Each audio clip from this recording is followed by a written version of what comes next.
प्रीतम दोनों आए, स्वामी जी से बोले आज आपको निर्णय करना है। स्वामी जी बोले काय बात को निर्णय? हम दोनों में बढ़िया नृत्य कौन करे? स्वामी जी बोले अब ऐसा तो मत करो, ये तो पक्ष बड़ो विलग है जाएगा। बोले नहीं नहीं, आज आपको करना ही पड़ेगा। श्री जी बोली हाँ, आज हम भी यही पक्ष में है कि आप निर्णय करो दोनों में बढ़िया नृत्य कौन करे। स्वामी जी बैठे हैं और सामने श्री वृंदावन विपिन में यमुना जी के तट पर प्रिया प्रियतम दोनों खड़े हैं। ठाकुर जी अपने गाजे बाजे वाले ने लेके आए, संगीत वाले ने, श्री जी के अपने आए परिकर के सब। बोले पहले कौन करेगा? पहले श्री जी बोली पहले हम करेंगे, और हम जो करेंगे वाक्य बाद वही ताल वही धुन पर ठाकुर जी करेंगे, और फिर आपको निर्णय लेना दोनों में तो कौन से ने बढ़िया कियो। ठीक है, मृदंग बजने प्रारंभ भई, वीणा मजनी प्रारंभ भई, और श्री जी ने सुंदर नृत्य करनो प्रारंभ कियो। ऐसे सुंदर सुंदर भाव भंगिमा हाथन की ऐसे सुंदर सुंदर कला करन लगी। ठाकुर जी देख रहे हैं दूर खड़े है के अपने संगीत वारिंद कह रहे देख ले ये ताल बजानी या तो बढ़िया बजानी है, मैं करूंगा फिर तो स्वामी जी निर्णय देंगे। श्री जी ने ऐसा नृत्य कियो कि सब रीझ गए। स्वामी जी के तो नेत्र सजल है गए, श्री जी विराज गए। स्वामी जी करताल बजाने लगे, जय हो प्यारी जी को जय हो, आहा कैसा सुंदर नृत्य कियो। ठाकुर जी फेंटा कस गया, अब मेरी बारी है, मेरो देखो, अब मेरो देखो। बोले हाँ अब आप करो। ठाकुर जी नृत्य करने लगे। ठाकुर जी ने ऐसा नृत्य किया, घूम घूम करके महाराज जो पीताम्बरी पहने ऐसी खुल जाए ठाकुर जी की, मुकुट जब घूमे ठाकुर जी द्रुत गति में तो ऐसा लगे मानो जैसे मोर ने अपने पिच्छ खोल लिए हो और सबरे मोर पंख खोल करके नृत्य कर रहे हो। ठाकुर जी के जो हाथन में पावन में जो कड़ूला हैं उनमें से धीमी धीमी आवाज आ रही है। ऐसा सुंदर नृत्य कर रहे हैं, देख करके किशोरी जी ही रीझ नहीं है।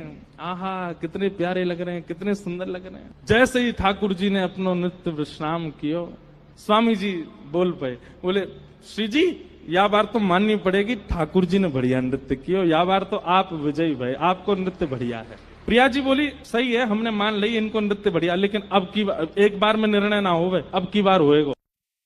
प्रिया जी बोली सही है, हमने मान ली इनको नृत्य बढ़िया, लेकिन अब की एक बार में निर्णय ना होवे, अब की बार होएगा। दूसरी बार प्रिया जी आई, ठाकुर जी तो बोली अब सुनो, अब पामन से नृत्य नहीं होएगा, केवल हाथन से होएगा। खड़े रहनो, केवल हाथ ही चलाने, और फिर देखियो कौन बढ़िया करे। फिर से सब साज प्रकट भय। श्री जी ने जैसे नृत्य करनो प्रारंभ कियो, ऐसी सुंदर सुंदर भंगिमा बना में हाथन सो ही ऐसा स्वरूप बना दियो महाराज। ऐसी ऐसी मतलब अब जो नृत्य करें वो जाने कैसो कैसो भाव बना में। ठाकुर जी देख करके समझ गए भैया जे बार तो हमने सीखो ही नहीं। अच्छा गुरु जी तो प्रिया जी हैं, गुरु जी तो श्री जी हैं, नृत्य तो उन्हें सिखाया हुआ है। तो गुरु जी तो कभी कभी ऐसी तान छेड़ दें, ऐसे ऐसे भाव लिया में जो शिष्य को सिखाया ही नहीं है।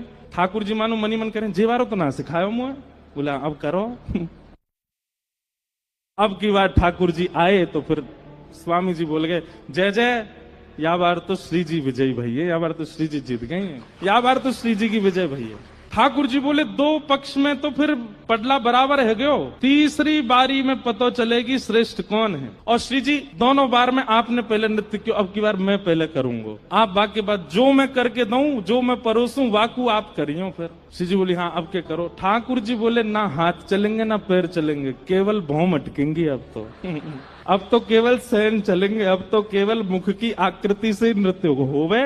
किशोरी जी बोली ऐसो लेके आए हैं जामे मैं इन्हें हरा ही नहीं सकूं, क्योंकि भैया इनकी मुखाकृति, इनके सैनन पे, इनके नेत्रन पे कौन वारी नहीं जावे। मृदंग बज रही है, कहां से बज रहे हैं, बीणा बज रही है, और ठाकुर जी हिल नहीं रहे, केवल अपनी भौं मटका रहे हैं, अपने नेत्र चला रहे हैं, अपने गालन को ऊपर नीचे कर रहे हैं, और ऐसे ऐसे सुंदर सुंदर भाव बना में। भैया स्वामी जी की तो कहा कहें, दूर बैठी बैठी हमारी श्री जी ही मोहित है गई। बोले आहा लाल जी तो आज बड़े प्यारे लग रहे हैं, कैसे कैसे वारी जाऊं। अंत में ऐसी स्थिति है गई कि श्री जी स्वयं को रोक नहीं पाई और उठ करके आ गई, और श्री श्याम सुंदर के हाथ पकड़ करके दोनों रास करने लगे। दोनों उनको रास विहार प्रारंभ है गया। स्वामी जी देख करके आनंदित है रहे, रास करते करते द्रुत गति में करते करते करते करते जैसे ही नेक थके, दोनों जाकर के स्वामी जी की गोद में ही विराजमान है गए। और विराजमान है करके बोले अब बताओ स्वामी जी कौन ने अच्छो रास किए? तो स्वामी जी बोले अब कहा करूं? तो भुजा तो धर दी ठाकुर जी के ऊपर और मुख कर लियो किशोरी जी के ऊपर। मतलब एक अंग से तो ठाकुर जी को विजयी बता रहे हैं और मुखाकृति से श्री जी को देख रहे हैं। आपने ही सबसे बढ़िया किया, और यहाँ पे ठाकुर जी ऐसे इशारा कर रहे हैं, नहीं आपने किया।